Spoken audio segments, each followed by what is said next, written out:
How you doing, everybody? This is Will from WillsTreasures. We made it to another Saturday on the Saturday morning premiere train.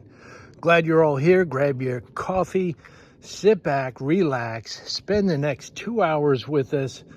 We have short 15-minute videos, 8 different channels, great content creators. You're not going to want to miss it. If you're not subscribed to everybody, go subscribe, like, and hit that bell notification so you don't miss any of their videos. So, what are we doing today? What do you see in front of me here? I'm sure some of you realize that these are metal detectors. Got a couple things down here. Well, we're going to go over some things about metal detectors. If you've ever been interested, if you want to get into the hobby, not really sure where to start, maybe I can give you a few pointers, what direction to go in. So let's just get right to it. And to start it all off, I've been metal detecting for approximately, I'd say 15 plus years. And the first one that I started with was this one right here. And I'm a Garrett person. You know, I only use Garrett machines. And you can see, this is the one that I started with, how it was kind of basic. Whoop, it's sliding.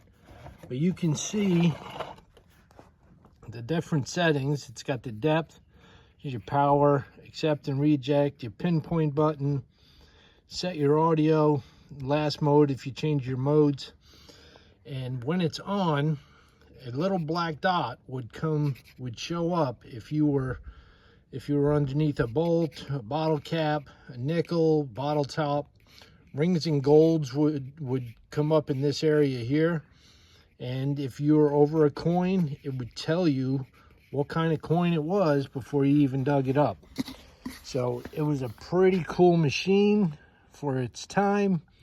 This is the Garrett GTAX 550. It still works. I still have it in my arsenal. I think I paid about $300 for it when I got it, and I used that for many years. It produced a lot of gold and a lot of gold, a lot of silver, and a lot of cool finds for me. Then I stepped it up a little bit. And I decided that I was going to go with the Garrett AT Pro. Now, this is a great machine here. This covers a wide variety of things. If you're looking to get into the hobby and you can swing the money for this machine, you're probably looking in right around $600. But it's a one-stop shopping machine. It does so many different things. And you can see right down here at the bottom, I have a sniper coil on this one because when I use this machine, a lot of times I'm in trashy areas. So this will really pinpoint the good stuff as opposed to these wider coils. You know, this one's a little smaller. This one's, I think this is like 8x9. This is only like 4x6. There's a big difference between these coils. Hold them next to each other. So the sniper coils are used in trashy areas. Let me show you the screen on this one. There you go. Now you can discriminate your iron. You know, if you're in a trashy iron area, you can crank this up and it'll, you know, pretty much eliminate your iron targets, which you really don't want to dig anyway. Nails, stuff like that. It has different modes.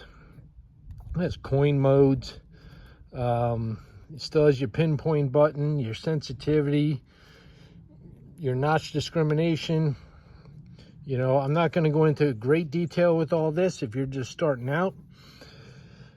But on the screen here, it'll tell you the same things up here. If you're over a coin, it's going to light up underneath one of those coins, tell you what it is, rings and gold, the dreaded pop top.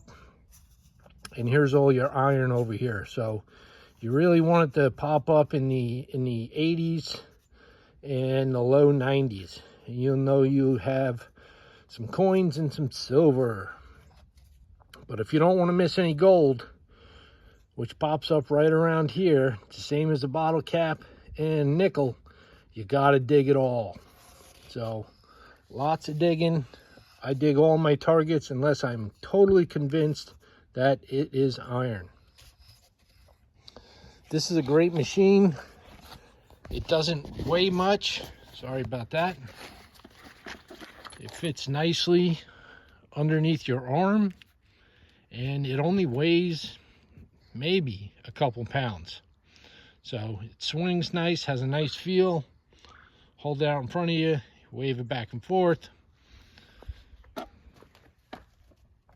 Nice machine there. So if you're getting into the hobby and you can swing the 600 bucks, Garrett AT Pro is a sweet machine. But then I went ahead and got myself a Garrett AT Max. Now, this I have the larger coil on, and I like the larger coil when I'm in certain areas because I can cover more ground quicker. And same thing, it weighs only a few pounds. And the screen,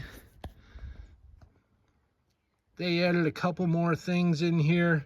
They have over here the Z-Link technology, which is pretty cool. I'm going to get into that in a minute. But you still have the pinpointer, sensitivity, iron discrimination, your threshold, different modes, your iron audio, and you have different frequencies.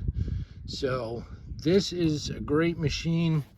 I've actually used this machine on areas where I've gone with the AT Pro, and this machine has picked up things that I've missed. And as far as the price goes on the AT Max, if I remember correctly, the AT Max was probably around $700. Definitely a cool machine. It's the latest in the Garrett series, the AT Max. So, you know, I had to get it. But those are my three machines. I'm Garrett through and through. They've never done me wrong. But if you're gonna go out metal detecting and you're around people, and you don't want the people hearing that, you know, that beeping noise, the beep, beep, beep, beep, you know, it gets annoying. It gets annoying to, you know, people around you, especially if you're on a beach or something like that.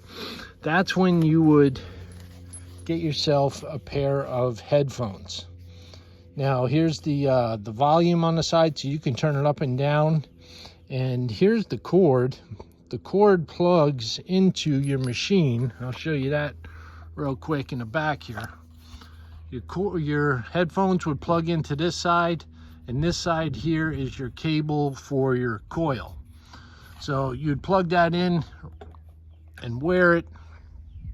But the cool thing with the AT Max, with the Z-Link technology, look at this, wireless headphones. Now that's cool. That's one less piece of equipment. You know, this wire gets in your way. Don't let anybody tell you different. When you're out metal detecting, this wire will get in your way. So if you have wireless headphones like this, you're golden. I mean, definitely worth getting these if you have the AT Max. Another thing that you definitely want to have when you're out there, you want yourself a little pouch that you're going to put your stuff when you find it. Okay, I have two different compartments in this pouch here. One I'll put my junk, the other one I'll put my good pieces. And then I also, and this will, you know, this goes right around your waist, so it's not in your way. You just leave it around your waist, you don't even realize you have it on. And I carry another separate little plastic container that if I find anything really valuable and I don't want it to get damaged any further, I'm not going to throw it in here and have it clank around different things and get jumbled in there. I'll put it in that plastic container if it's a good coin or a piece of jewelry or something like that, so it doesn't get damaged any further. So definitely have yourself a pouch. You got to have yourself a digging tool. Now this is a hand tool. This is solid, man.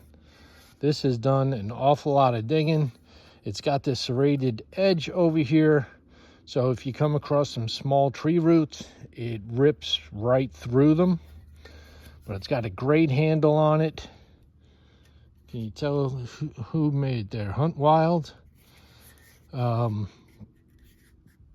It's a leech tool. Definitely worthwhile to get. Like I said, I've done hundreds and hundreds of holes with this. It's never done me wrong. You know how deep that you need to go. You can just measure this, and as you're digging, you can know that it's 3 inches, 4 inches, 5 inches, how deep that you're going down. And it cuts through the roots. The important thing is you have to learn how to properly dig your holes. Okay, you don't want to dig a giant hole and then have to fill it back in, and when somebody looks there, they know that somebody dug a hole there. You want to practice in your own yard, cutting a circular hole about 3/4 of the way around, and don't cut that last little part, and then you can just flip it up so it has a hinge, and that's called a plug. You flip the plug up, it has a hinge of the dirt still connected, the grass, and when you're done, when you take your target out, you can just flip it back over. It fills up the hole, smooth it back out like you weren't even there. That is one key thing when you're metal detecting. Leave the place nicer than when you showed up, okay? You don't want people, bitching and complaining that somebody's here metal detecting, digging holes, because that's the way that parks get taken off limit, and people will report you to police, and next thing you know it, you're not going to be allowed to dig in that area anymore. So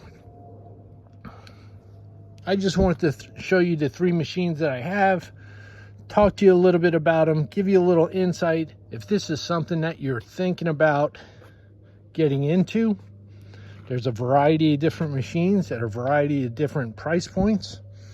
Here's some of the basic tools that you need. I don't have my pinpointer on me right now. I lent it to somebody yesterday, but you're going to want to get a pinpointer. It makes it a hell of a lot easier when you dig your holes to identify your targets. So hopefully we'll see more of you guys out there hunting, and once it warms up a little bit more here, you'll see me out hunting again. It's still quite chilly in the Poconos, and the ground is still quite frozen, so probably have a good month to go before I'm out there swinging my machine. But upcoming videos are definite for the Premier Train. Hope you enjoyed this video, guys. Let's keep this trainer going. This is Will from WillsTreasures, and I'll see you on the next video.